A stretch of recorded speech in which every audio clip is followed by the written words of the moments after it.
دا د لغمان ولایت امنیه قومندانۍ کې د 40 تنو هغو افسرانو د فراغت غونډه ده چې د کورامیس سیستم په اړه له مسلکي زده کړو وروسته فارغ او ټولنې ته د خدمت په موخه وړاندې شول. د یادې برنامې د استاد په وینا دغه زده کړې به له یادو افسرانو سره د کارونو د شفافیت په برخه کې ډیره مرسته وکړي.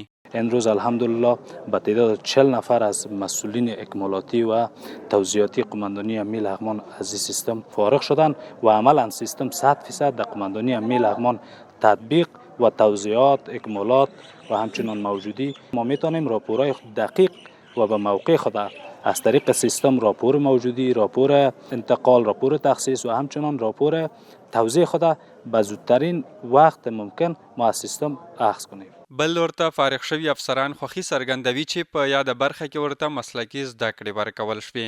الحمدلله دغه زده کړې چې وکړې شل ورځنی سیمینار د کورامیس په باره کې دایر شوی نو الحمدلله ډېر ښه سیستم دی. دا د کار د شفافیت په باره کې د کار د ښه پرمختګ په دغه کې او انشاءالله موږ شل ورځې ښه په هغه درس وویلي. استادانو هم ډېره مننه کوم سره ډېره خواري وکړله.